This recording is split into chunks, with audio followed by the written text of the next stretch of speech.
বাংলার মহারাজ সৌরভ গাঙ্গুলির সময়ে যা সম্ভব হয়নি সেই অসম্ভবকে সম্ভব করে ইতিহাস তৈরি করল বাংলার তরুণী রিচা ঘোষ। পশ্চিমবঙ্গ রাজ্যের শিলিগুড়ির মেয়ে মাত্র 22 বছর বয়সে ঘরে নিয়ে এলো বিশ্বকাপ, তাও আবার ক্রিকেট খেলে। হ্যাঁ বন্ধুরা, রিচা ঘোষ এবং তার টিম ভারতের হাতে তুলে দিল বিশ্বকাপ। আর তার সাথে এটাও প্রমাণ করে দিল খেলাধুলা শুধু ছেলেদের জন্য নয়, মেয়েরাও সমান তালে তাল দিয়ে বিশ্ব জয় করতে জানে। রিচা ঘোষের শিলিগুড়িতে জন্ম।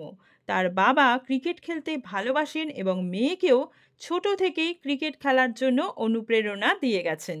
এমন মেয়ের বাবাকে সত্যিই কুর্নিশ জানানো উচিত, কারণ মেয়ে মানেই নাচ, গান, নাটক, থিয়েটার শেখানো যায়, কিন্তু ক্রিকেট ক্রিকেট শেখানোর মতো মানসিকতা সত্যিই অনেক বাবা মারই থাকে না। যাই হোক, রিচা ঘোষ আরও একবার প্রমাণ করে দিল বাংলার ঘরে ঘরে এখনও খুঁজলে এমন অনেক সোনা পাওয়া যাবে।